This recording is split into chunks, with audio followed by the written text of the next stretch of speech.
Hello and welcome to On the Right, a podcast that explores the personal and professional journeys of the world's most impactful leaders. We'll go behind the scenes to see how visionaries find their calling. I'm your host, Apoorv Agarwal, a serial entrepreneur and AI scientist, and I've spent the last decade building dream teams and commercializing AI. In each episode, we uncover the crucial decisions, risks, and revelations that have shaped these leaders, not just in their careers, but in their character. Today, I'm extremely excited to welcome Teresa Barreira. She's a global C-suite executive who's led marketing at the world's largest organizations. She's currently the chief marketing officer of a big company called Publicis Sapient. Before that, she was the chief marketing officer of Deloitte Consulting. And before that, she led marketing roles at IBM and Accenture. She's very much at the forefront of talking about AI and especially shaping how AI gets used in marketing. We should not do random acts of AI. We give an award for failure. Let them experiment, let them take risks, let them fail creativity every day of the week, including Sunday. I'm a huge believer that a diversity can be the biggest gift. AI is going to make every company a software company. You have to learn to become builders. Teresa, so excited to have you today. Thank you so much for joining us. Thank you for having me here. It's a pleasure. So great to have you today and a lot to talk about. Obviously, you've had an incredible journey. We'll talk about your personal journey. We'll talk about your leadership journey, talk about AI, talk about marketing, talk about AI and marketing. So a lot to cover. Yes. But before getting into this, I remember, when we were chatting last, you've had such an incredible journey, right? Like growing up in Portugal in a small village, 1,000 people, had to start working at the age of 10, starting to help your parents with their small business, came to the US, I believe, when you were 17, didn't even speak the language. And look at you now, you're like a global voice. I still don't speak the language, man. I fake it. I see. But yeah, look at you now, like a global, leader in marketing. Everyone looks to you in terms of how AI can be used in marketing more effectively. But yeah, as you look back, would love to hear what have been those key pivotal moments, key points of inflection in your journey, which you feel, if I may, made you on the right to be such an influential leader. Yeah, and thank you for the beautiful introduction. If I think about it, probably two things in my two inflection points that I would say that probably changed the trajectory of my life and my career. The first one was the passing of my father, unfortunately. I'm sorry. Thank you. As you said, I grew up in a small village in northern part of Portugal called Suajo. Beautiful, very touristy, and just gorgeous village. Less than 1,000 people live there, and probably less than maybe 500 people live there now. And in this village, most people lived off the land. My parents, as you said, were small business owners. They owned a cafe, a store, a restaurant, and a taxi stand. So I grew up working in those business. And by the time I was 12 years old, unfortunately, my father passed away with a heart attack. It was very sudden. And my mother made the very, very brave decision to immigrate to the United States to reunite with her siblings. Her siblings, they all lived in America. My grandfather had immigrated to America when he was in his early 20s, even before he married my grandmother. Wow. And then he brought in his entire family to America, except my grandmother and my mother, because my mother was the oldest. Mm-hmm. In the tradition of the village, the wife stayed behind, and the oldest sibling stayed behind to take care of the mother. Got it. So that was sort of that. So that decision, and it was a very, very brave decision, because my mother didn't speak any English. She never left her village. It was the first time she'd been on an airplane. Wow. And my grandmother, we all came. So it did really change the trajectory of my life. I would have been a very different upbringing, very different life if I had stayed in Portugal. Of course. So I think that was one very clear moment. I think the second one, it was probably failing the LSAT. When we immigrated, I went to university. I was 17 years old. And like I said, I grew up in this small village with people lived off the land. the majority of people, very, very few people, I could count the numbers and in my fingers and be a lot of fingers left, they were actually university educated. When I grew up in Portugal, you actually didn't have to go to school past fourth grade. It was only mandatory to go to fourth grade, believe it or not.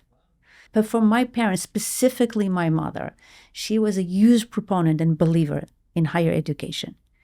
And she always believed that it was freedom, economic freedom.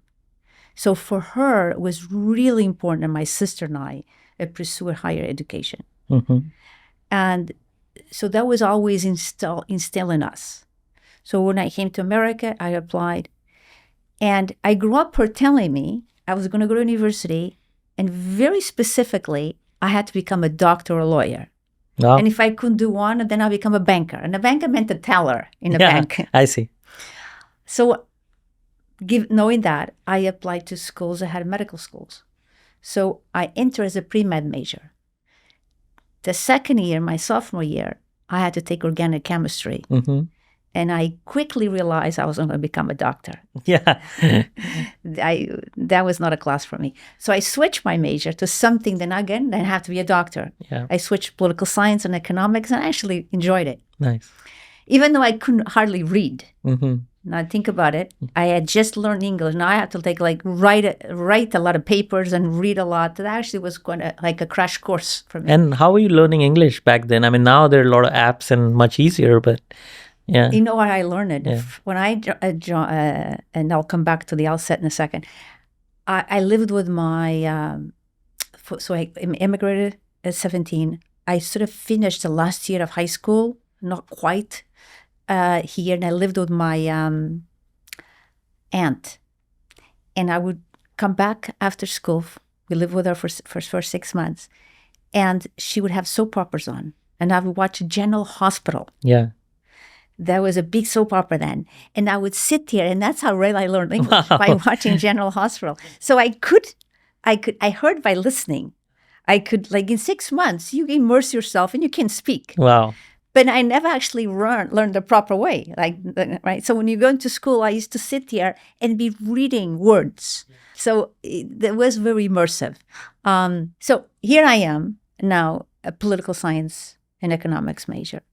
And my senior year, now getting ready, I should apply to law school. So I took the LSAT. I could tell right away that I didn't do well. It seems like a pattern, actually, now. I mean, not doing well in school. Actually, I was a pretty good student overall. But I take the LSAT. I can see I did not do well. One of my roommates was a business major. I never understood what was to be a business major. To me, going to university, you're going to do like a technical profession. You're a doctor, you're a lawyer, you're an accountant, you're an engineer, right? You're an architect. But again, I didn't understand what she was studying, business. I thought business is something you just do. So she said to me, you should take the GMAT. Mm-hmm. I did in a weekend. They were offering it. I actually went with a blank check at the time. I think it was like $50 I paid to pay the test. Never really studied for the test. But I come out of there feeling that I did okay. Yeah. And I actually did pretty well. So then I decided to apply to business schools. And I went to Northeastern because they offered a co-op program. And I went from undergrad to grad, and having the co-op program was really important to get work experience. And so that moment, right, not doing well in the LSAT, taking the GMAT, it completely changed the course of my career. If I'd gone to law school, I probably, like a lot of lawyers that I know, they don't practice law. I might probably end up in business somewhere. Probably gonna end up in consulting and somehow end up in business. But it did change, and that's how and from there on, that's how my career started. Yeah, fascinating. And so, Teresa, I want to hear about what a great journey from humble beginnings to now being a global C-suite at some of these largest companies in the world. Walk us through your leadership journey, right? Like, do you feel you were a born leader? Do you feel it kind of organically came to you? You grew as a leader. You dreamt to be a leader. You got some outside coaching. Help us, align your personal journey with your leadership journey. Yeah.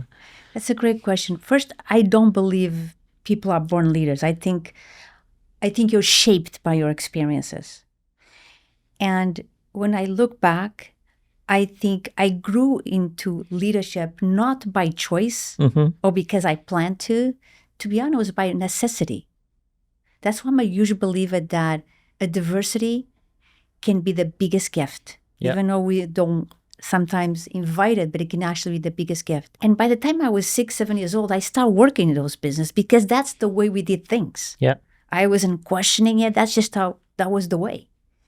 And so I started working in that cafe, serving cafe in the cafe, only men came. And because I'm surrounded by men and I'm a young child, you have to develop a voice. You don't even know, but that you're being shaped already. Wow. There was conflict. I sometimes have to say, hey, we're going to have to stop the conversation because people get conflict over sports, over politics, because Portuguese is actually quite a very, very passionate people. Yes. So I'm immersed in this environment that I'm already being shaped. I don't even know that I'm leading, but I'm leading. I'm leading from the front and I'm leading from behind. And then by the time I was 10 years old, I'm actually managing the store now. We had a grocery store. I would go and open the store every afternoon. By then, I'm negotiating, managing the vendors. I'm managing the inventory. I'm managing the customers. I'm managing cash flow. Wow. I'm running the business, basically, right? I didn't know, but now I'm leading. Yeah. I never really understood that. So all those things, I believed, it shaped, basically, shaped me. And I probably, when I look back, the way I lead today, the way I lead my teams, the way I look at problems, is really shaped by those early experiences. What did I learn working in that store at 10 years old? I learned how to be an entrepreneurship. That's right. I learned how to be agile. Yeah. I learned how to be adaptable. Yeah. I learned to be strategic because we had to make decisions. These are actually decisions that shaped my family. Yeah. That was our livelihood. Yeah. I need to know when I was ordering products for the store, should I order enough tomatoes? I don't want to order too many tomatoes because then if people don't buy them, then they go bad and then I can't sell them. We lost money. So you have to do these calculations and you have to adapt week by week. And those decisions, they were left to a 10-year-old. Wow. And again, if you think about it today, to say, wow, that sounds crazy. I didn't think about it. I think I was working. This is what you do. You work, you're helping your family. Yeah. So and I do believe the leadership today, there's so many leadership books been written. How many courses people go into leadership and seminars. Leadership you have to do it. And companies right now I'm trying to change how we do things, and then we create these courses, we create these classes, but at the end of the way, you have to change fundamentally your operating model. Yeah.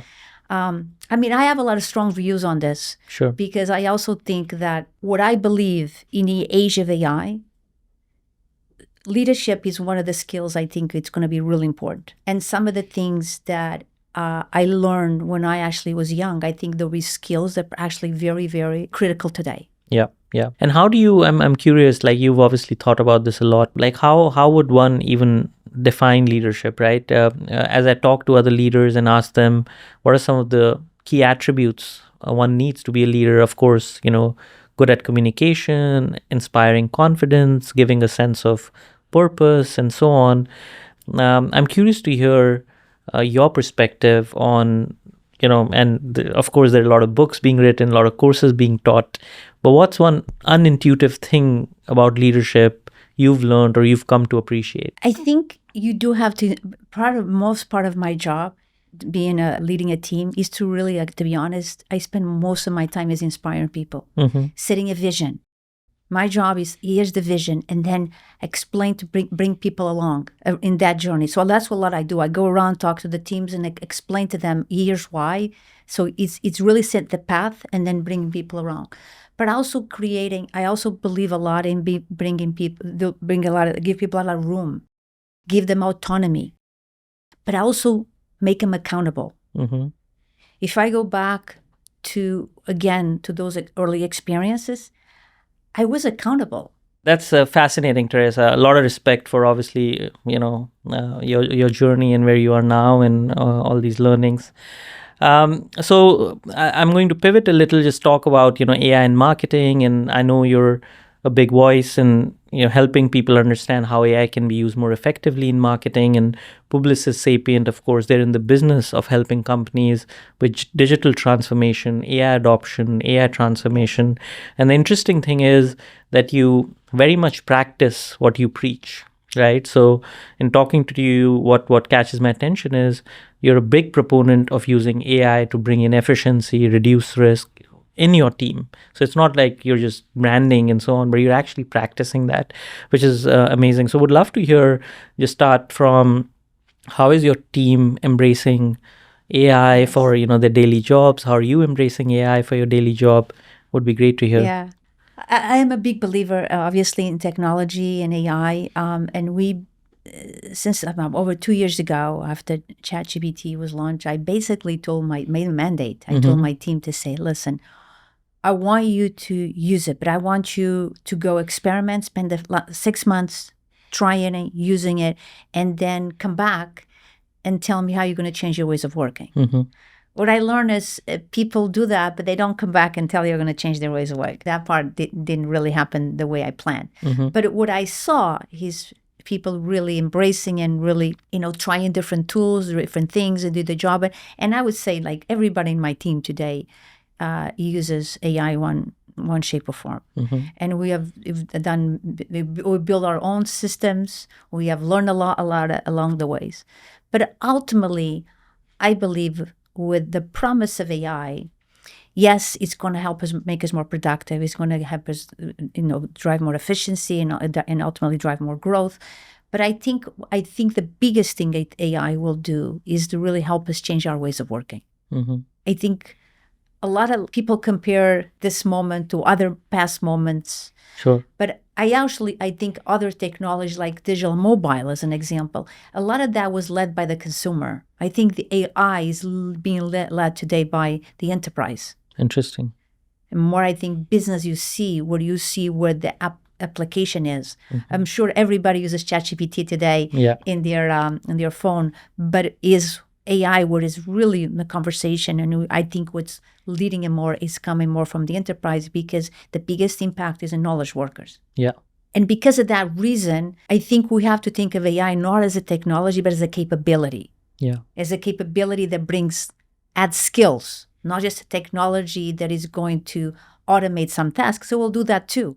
But I think we have to think about it. This is more how I'm going to gain more skills, more knowledge into the team. Yeah. So I do think the biggest opportunity is how are we going to change our ways of working.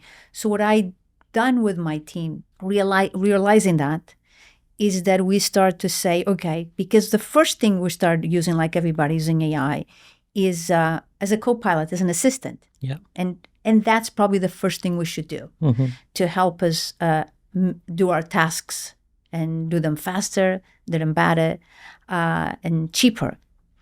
And so we did that, and it's been great. But then what we said, okay, let's think now just as a co-pilot and assistant, but how could become more of a coworker, a colleague. Yeah. And what we done to get to that is start saying, okay, let's think about not just how we can use AI to do the things we already do, but start by saying, what could AI do? Start with AI first versus say, let's start with what we do and then add AI, versus flip it.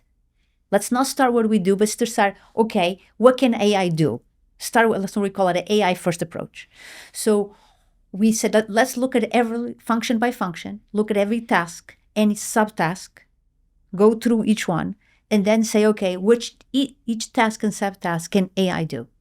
And the reality, when we've done this, we've done about like 12 or 14 workshops so far, is the reality is about 90% of the tasks AI can do. It's probably not very little tasks that AI could not do. Wow. Is this published anywhere, the study, or you will? This would be fascinating. I don't hear that, anyone being so scientific about it, actually breaking a role, given a role, breaking it down into different tasks, Yes. and then seeing which of these tasks can actually be automated by AI. But what you said is so interesting, right? And there's a lot of talk about AI and humans and their interaction and so on. And typically, in enterprises, right, it's hard enough to insert AI in the workflow or in the process of how people work. What you're talking about, agent force, and correct me if I'm wrong, my understanding is it feels like, and it's an amazing thought, I want to actually talk about this a bit more, but what you're suggesting is like, hey, let's stop thinking about inserting AI in the way of how we work to make us efficient. Sure, that's the baseline. We can start there, but the right way of thinking about it is turn it upside down, Yes. which is AI first. Let's see what AI's capabilities Yes. are, and now change our processes or restructure, Yes. reorganize our teams around those Yes, capabilities. exactly. Which is fascinating. And I think if you do it that way, we said it's an AI first approach. Yeah.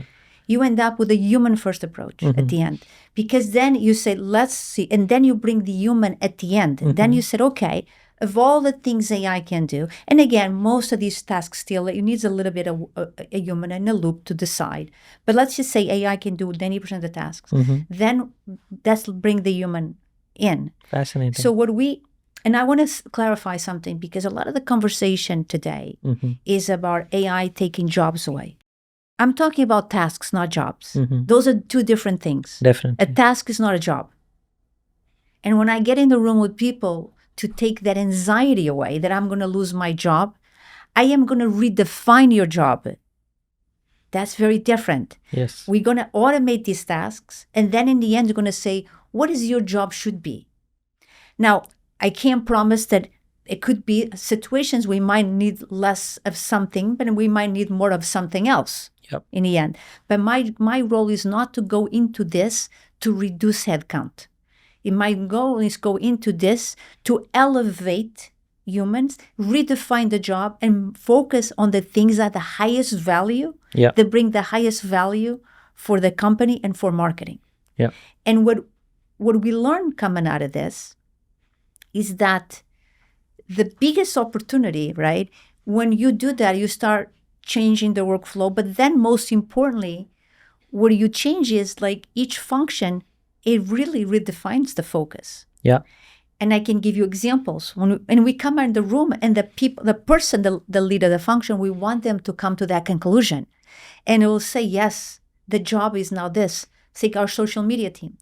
Our social media team today, what they do, they take content and they publish content. AI can do that.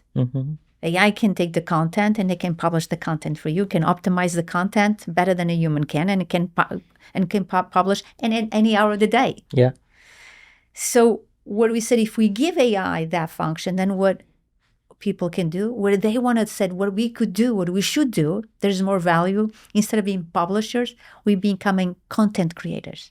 We create authentic content creativity. creators. Creativity. Then it can go down talking to people and they create real having real human conversation. So their job just changed. 100%.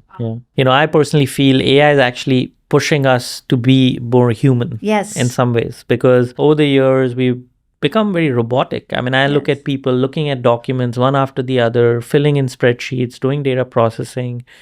These are very tedious things. Human mind was never built to do that. We are built to build relationships. We're made to be customer oriented or people oriented, build relationships, talk to them, have empathy, have creativity, have intuition. These are not things that or at least yet, AI can get to. And so I think it's pushing the boundary and really forcing us to become more human in ways, right? I always believed, and I've been saying this for a long time now, for at least 10 years, that the more digital we become, the more human we need to be. Very interesting. Yeah. And I think AI just can in some ways accelerate that, right? Yeah. I do think, that's why people are afraid of AI. I think AI is going to take a lot of the things that humans, we don't want to do. Like you said, who wants to schedule, manage a calendar? Who wants to look for a restaurant? If you can find me a great restaurant and make the reservation and schedule my trip, great. Yeah. Maybe but do the things that I really like, exactly, the connection with people. Yeah.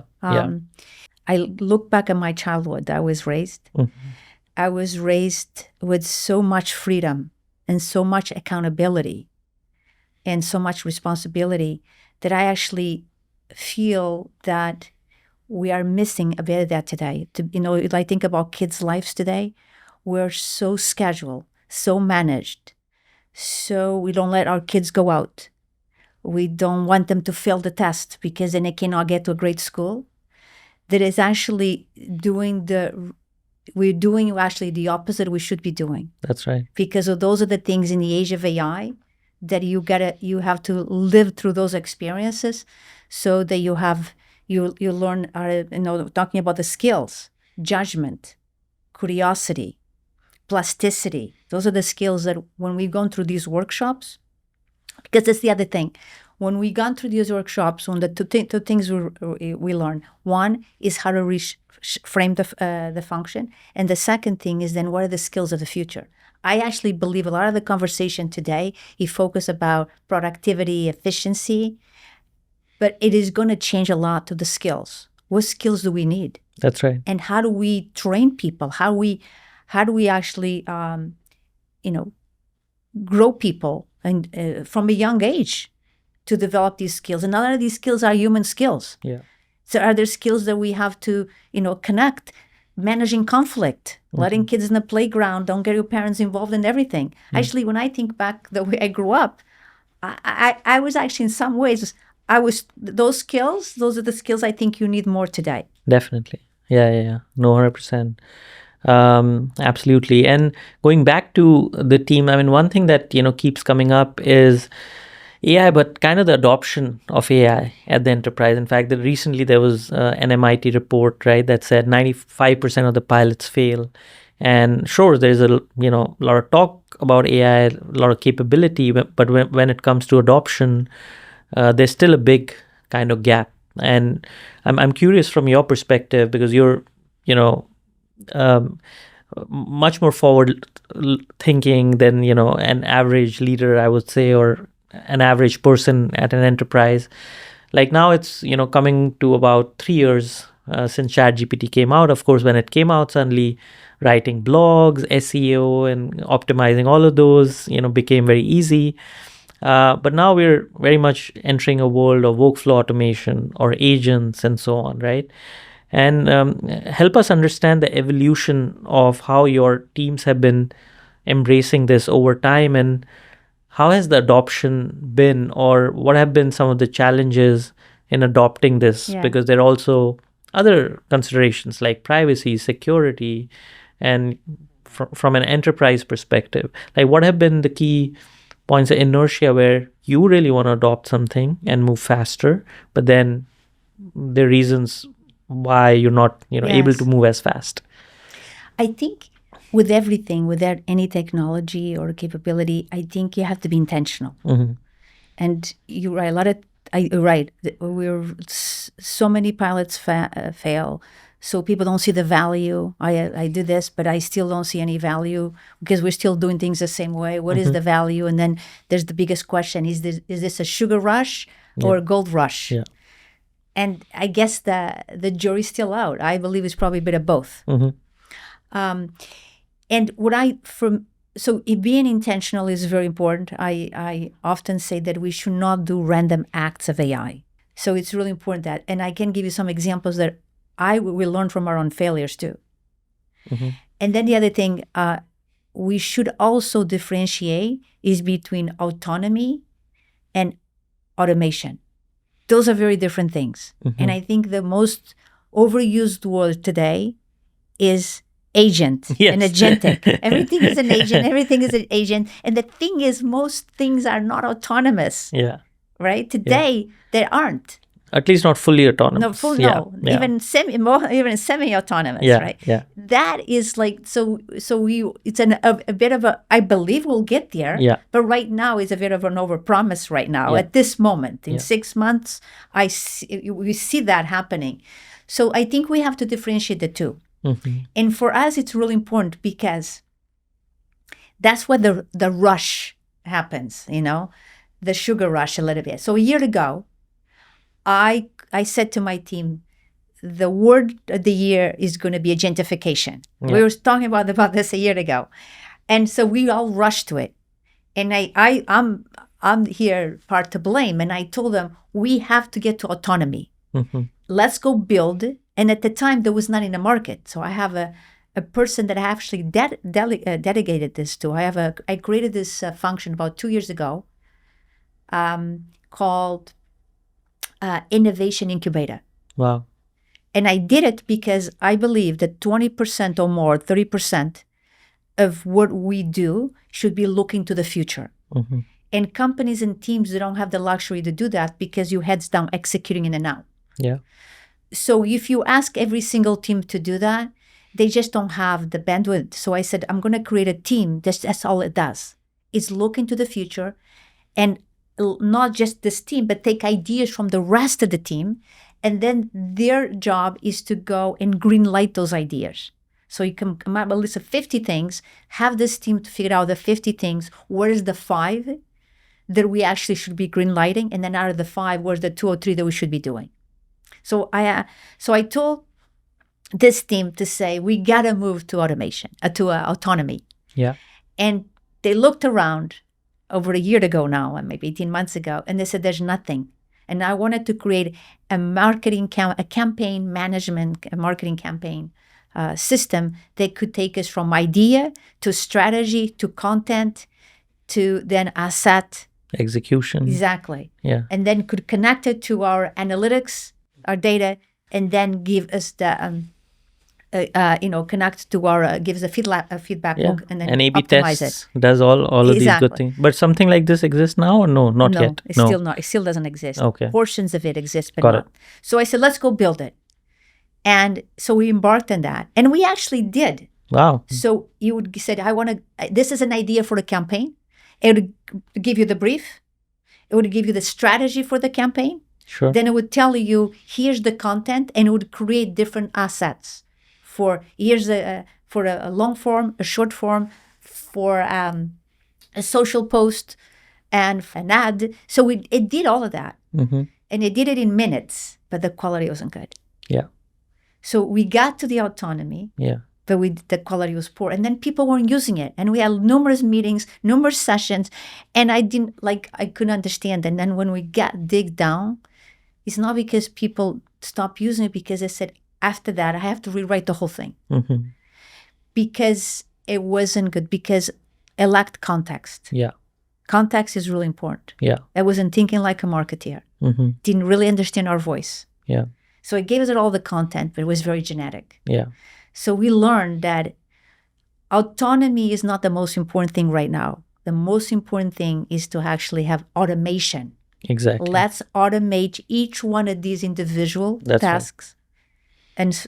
And we'll get to our autonomy, but what's the point? So then we start to say and then we start looking at what are different tools we could buy and ones where we build ourselves for each step in the journey. Yeah. So the automation became more important than autonomy. And so that was a good lesson. That's a great lesson, actually. And I think Steve Jobs, this is maybe from Steve Jobs or someone else, talking about a bicycle, right? We're going from point A to B. We could either walk or we could take the bicycle. It's the human taking the bicycle or running the bicycle. But now it's a tool that gets us from point A to B much faster. Yes. Right? So that could be one way of thinking about it, which is it's a capability, to your point, not even a tool, a capability that helps us go from A to B much faster. But still, at least for now, I completely agree with you. I think the creative part, the intuitive part still needs to come from the human. Yes. We can rely on its capability to automate, maybe help us coordinate things or manage complex schedules or, complex launch calendars and so on. But in the end, the creative aspect that's being built or done, a human needs to be in the loop. Exactly. Because in the end, this technology, it's taken all the World Wide Web, but that's the boundary, so to speak. And the other interesting thing that was interesting from your observation is that if you are a marketing expert, you could tell the quality wasn't good. Now, if you gave it to somebody, maybe it was a finance person, sure, they probably think this is good. Yeah. But because you're an expert, you know that that's not how marketing thinks. That's and right. that's why that context and that knowledge was so important to have. And that's why you see a lot of it now. A lot of the models are very specific to specific domains, specific functions, specific industries. Marketing tech stack obviously is massive, thousands or tens of thousands of tools out there. But what's a really fun application of AI you've seen in marketing lately? Something like extremely useful that, people should, start using. Again, there's great tools for video. There's great tools for content, and we have tested them a lot of them, not me personally, but the team. But at the end of the day, I think if you just use the technology, that's great. But if you don't really change it to evolve the function, to evolve your ways of working, it's just incrementalism. Yeah, that's why I really fundamentally think the value is going to come from there, and the technology will get better. But I think it's more important is how do we think how this is going to change as a marketeers. And at the end of the day, look, marketing's always been about one thing, and in my opinion, no matter what technology change you go to, that's always the fundamental thing is about growth. It's kind of my philosophy, marketing philosophy, if you will. The marketing is about what I call the 3 R's. So growth for the 3 R's is the reputation, which is the brand, the first R, relationship with our customers, clients, and then revenue, which is sales. So at the end of the day, that's what marketing is intended to do, is to do that. You got to use the technology or whatever you use is, with that intention. Is it doing that? If it's not, for just technology for sake of technology, it's really not very valuable. Yeah, and that kind of raises, another question, which is, in this day and age of AI and technology, do you see the role of a marketer change? Or, yes, because in the end, the fundamental pillars remain the same. Yes. But I'd be curious to get your thoughts on how the role of a marketer has changed in this, digital age. Yeah. And and marketing, probably one of those functions of all the corporate functions, I believe, always go through the most changes. If you look back when I started in the mid-90s, marketing was really more behaved like an assembly line. Everything was about the funnel. It was very linear, very process-oriented. You go from here to here to here. Then with the rise of digital proliferation of channels, marketing became more circular. And meaning, the journey to purchase, it was no longer linear, and it isn't today. It's very circular. That's right. And marketing became more like a trading room floor, where decisions got made using data and in real time. So marketeers became much more data-driven. The goal is still, I believe, like I said, the same ultimately, but the way the function marketings I think they become more orchestrators. I think a lot of the things we're doing, some of those tasks, AI will do them. You'd now become more an orchestrator. An orchestrator just within your function, but I think across the company. I think marketing is in a position that you can be the connected tissue across all the other enterprise functions, because we understand the customer, understand the product, understand the market, and understand the employee. Yeah, and you're articulating, the value proposition. Yeah, so exactly. Exactly. So I think we're in a position that marketing can become more connector. I can bring all those functions together and add more value, not just for my function, but for the entire company. I always tell my team that if you think you're in the business of marketing, you're wrong. You're in the business. Your business is not driving the business of marketing, it's driving the business of the company. And am I remembering this right? You mentioned you've now launched an award for to encourage people to actually take the risks and fail, which is very interesting. Would love to hear a bit about that. So we're trying to create what I call a culture of explorers. I actually believe that every company now, AI is going to make every company a software company. Every company can build. And what I've been telling my team is that you have to learn to become builders, to be explorers. That's sort of, we talked a lot about that. So how to build that culture, because villagers are very focused on a very skill. right? You're an apprentice, a village, so I can do these specific tasks. But AI can become your villager a lot. So how do you build and be an explorer is more where the humans there. That's where right. humans Curiosity. the curiosity, exactly. And of course, being from Portugal, that analogy resonates really well with me because we are a culture of explorers, right? Think of Vasco da Gama, we took to sea, and that's what Portugal did. And again, this is why early I said, I do believe adversity is the biggest gift. Portugal went to the sea because they had to, because it was a small country with very, not a lot of economic prospects. And so turning to the sea was a way for them to, to secure their future.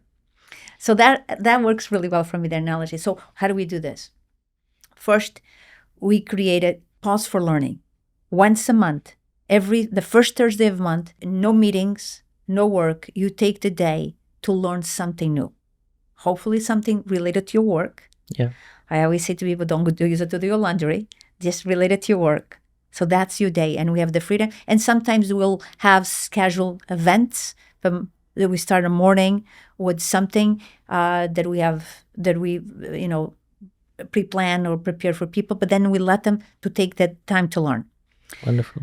We started something called then we said, how do we incentivize people to experiment and not to be afraid? Because most experiments don't go well. I mean, I just talked to you about the one that we spent a lot of time, and we realized that was probably, but we learned from it, actually, and we actually reused some of the things we did. So how do we give people that opportunity? So we give an award for failure. When we give the award, I think it's called the person who failed the fastest or something like that. Mm-hmm. And we explain is that we talk about in the context of learning. So you get this award for failing. We also created Failing Fridays. Every Friday where people come together and they share your work, share the things in your work, share your failures. And I think this is really important. I say this because it's really easy for me to sit here and talk about my failures.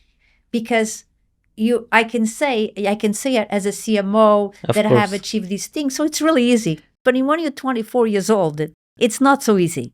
And what I've learned too, that innovation and ideas have to come from the bottom, not just the top.